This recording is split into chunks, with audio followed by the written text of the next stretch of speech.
E aí pessoal, beleza? Hoje o papo é sério, né? Eu tenho algumas coisas para falar para vocês. O público-alvo desse vídeo é principalmente o pessoal de fora do Brasil, né? Os aquaristas aí que eventualmente compram alguns zebrinhas.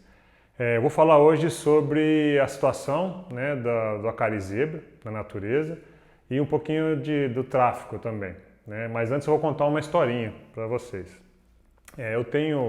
Para quem não me conhece, né, meu nome é Leandro Souza, eu trabalho com ictiologia, trabalho com peixes, eu acompanho as populações naturais do zebrinha desde 2011, 2012, então eu tenho feito vários mergulhos, tenho acompanhado esses peixes na natureza, tenho um projeto também de reprodução em cativeiro dessas espécies aqui na UFPA, né, Universidade Federal do Pará, em Altamira, então eu tenho um pouquinho para falar sobre esse assunto. Então vamos começar com alguns pontos. Eu não fiz um roteiro especial, né? Isso aqui é mais um desabafo de algumas coisas que têm acontecido aí nos últimos dias que eu quero compartilhar com vocês.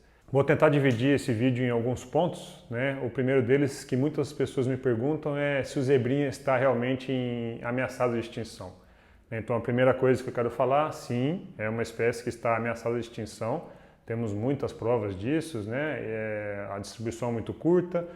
Tem alguns impactos acontecendo aqui e o motivo dela ter entrado em extinção lá em 2004 é por captura, extensa captura para o comércio ornamental, né? Lá em 2004.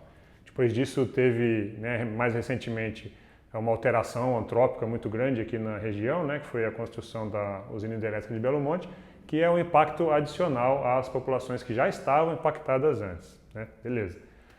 Segunda coisa, essa espécie só ocorre no Brasil, só ocorre no Rio Xingu. Se você encontrar essa espécie selvagem, né, na Colômbia, em qualquer outro local, ela veio do Brasil, tá bom, gente? Então isso é muito importante. E ela é proibida de ser capturada, né, pelas leis nacionais, né, do Brasil, porque ela é uma espécie ameaçada de extinção.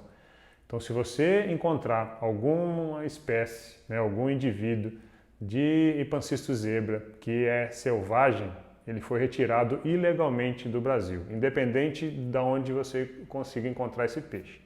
Tá bom, gente? Eu falo isso por quê? Porque é muito comum você encontrar sites, né, até mesmo comunidades no Facebook oferecendo zebras selvagens, né, por exemplo, na Colômbia, e achando ou dizendo que não, isso aqui é exportado legalmente. Não é, porque eles vieram do Brasil. Então eles saíram do Brasil ilegalmente. Tá bom, gente? Isso é bem importante a gente observar. E por que eu estou fazendo essa introdução? Há alguns anos atrás, uns 2 anos e meio, 3 anos atrás, a Polícia Federal do Brasil, juntamente com a Polícia Federal da Colômbia e com a Interpol, fez uma operação bem grande, né, e desestruturou a cadeia de tráfico, né, dessa espécie. Saiu em várias mídias, né, vocês conseguem encontrar isso se vocês procurarem no Google. Então teve uma grande operação e o tráfico, né, de zebrinha realmente diminuiu, né? O pessoal parou de pegar, né? Então foi tudo desmantelado. O que eu observei? Mergulhando, né, no rio e vendo os peixes. Em um ano e pouco, a população aumentou no rio. Olha só, mesmo tendo o impacto do rio modificado, né, por causa da hidrelétrica e tudo, eu estava achando mais zebras, mais facilmente. Então, no ano passado, inclusive, eu fiz até alguns vídeos aqui no canal, a gente mergulhava e via muitos zebras. Eu fiquei feliz da vida, né? Falei, nossa, que legal, as espécies estão se recuperando, né? Essa espécie está se recuperando, muito bacana. O que isso prova? Isso prova que, sim, a coleta dos animais para o comércio, né, que é ilegal, né, dessa espécie é ilegal, estava prejudicando bastante a espécie, certo? Então, quando parou momentaneamente de serem capturados, a população rapidinho voltou, né, subiu. Esse ano comecei nossas expedições aqui para fazer o monitoramento, né, dessas espécies, né? A primeira delas foi esse mês agora, e eu observei algo diferente. Estava difícil de ver os zebras, sumiram, né? Na expedição inteira de um mês, mergulhando, eu vi 2 exemplares, um adulto e um pequenininho, em locais diferentes. E eu falei, caramba, o que está acontecendo? Será que eu estou perdendo a habilidade, né, de achar os peixes? Será que aconteceu alguma coisa no ambiente que esses peixes sumiram, né? Não sei. Então eu fiquei com essa pulga atrás da orelha. Quando eu cheguei aqui em Altamira de volta, lá no campo a gente não tem internet, quando eu cheguei aqui, alguns amigos meus lá de fora tinham me mandado algumas mensagens. Olha só isso aqui, esse fórum aqui, o cara está oferecendo zebra. Né? E aí, novamente, estão grupos de empresas lá da Colômbia oferecendo zebrinhas da natureza. E não foi uma só não, eram duas, né? Ou deve ter até mais, duas as que me mandaram.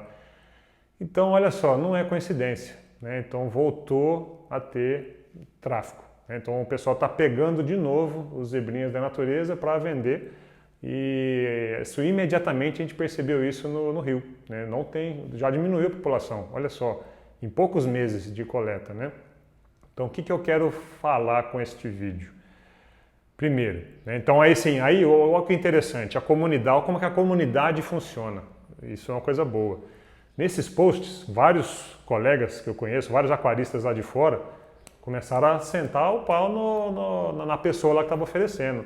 E aí o cara tinha até falado assim, não, esses peixes são legais. Né? Eu não vou colocar não vou colocar o grupo aqui, né? O grupo que foi falado isso, nem a pessoa, para não incentivar, né, outras pessoas a irem lá e olhar. Né? Então, mas se você entrar lá no Facebook, você vai ver que tem empresas oferecendo zebrinhas selvagens. E a própria comunidade, né, os aquaristas aí que são colegas e que sabem, né, dessa questão, começaram a falar lá, não, isso aí é ilegal, isso é um crime. Aí o cara tentou dar uma desculpinha lá, falou, não, esses peixes são legalizados. E o pessoal malhando. Eu entrei hoje, antes de fazer esse vídeo, que eu ia dar uma olhada, o cara apagou, né, o cara deu um miguezinho lá, falou, não, esses vídeos do zebrinha eram vídeos antigos. Então, mas por que você está lá divulgando esse vídeo como peixes colombianos, compre aqui, né? Então tem algo estranho. Mas beleza, o cara tirou esse vídeo do ar, essas fotos do ar, deu uma desculpinha lá e está continuando oferecendo os peixes legalizados lá da Colômbia. Outro grupo ainda está, né? Outro grupo que me mandaram também ainda está lá com as fotos. As fotos dá para ver claramente que são peixes selvagens, né? Pelas condições que os peixes chegam. Mas, de novo, o que eu quero falar, né, com esse vídeo? Um deles, a comunidade ela tem poder, né? Então vocês aí que são aquaristas conscientes e que sabem que esses peixes são retirados ilegalmente do Brasil, denunciem, falem lá no grupo, né? Porque muitos outros aquaristas não sabem, né? E o sonho de muita gente é ter um zebrinha e quando vê lá o cara oferecendo, vai lá e compra, né? Mas se for animal selvagem, saiba que você está prejudicando a população natural dessa espécie. Outra coisa que eu não entendo, isso novamente ainda o público-alvo desse vídeo são os aquaristas estrangeiros, né? Existem muitos criadores de zebrinha no mundo, né? Essa espécie ela é reproduzida desde a década de 90 lá fora, né? Ou aí fora. Por que você precisa ter uma zebrinha da natureza? Né? Você consegue comprar, você tem um privilégio que nós brasileiros não temos, vocês conseguem adquirir zebrinhas criados em bons criadores, né? Em criadores legalizados, licenciados. Então não precisa comprar zebrinha selvagem, compre os do cativeiro, tá bom, gente? Então não tem o porquê você estimular o tráfico e você está realmente prejudicando as populações naturais. Né? Eu estou vendo isso aí, é nítido, quando está tendo maior tráfico, a gente vê a população caindo muito na natureza. Tá bom, pessoal? Então, fiquem com essa mensagem aí, continuem vigilantes, né? Então, muito obrigado aí para os meus colegas, né, aquaristas do mundo inteiro aí que estão espertos e sabendo aí quando tem que se pronunciar. É isso daí. Bora lá, gente. Bora torcer para que esses peixes continuem na natureza. É uma espécie símbolo aqui da conservação do Xingu. E comprem apenas peixes que foram criados em cativeiro de criadores licenciados. Tá bom, gente? E o pessoal do Brasil, a gente ainda está tentando fazer regulações aí. Bora ver uma discussão mais ampla, né? De algum dia a gente conseguir regulamentar a criação dessa espécie no Brasil também, mas isso aí é para depois. Beleza, gente? Então fiquem bem. Isso aí. Até a próxima.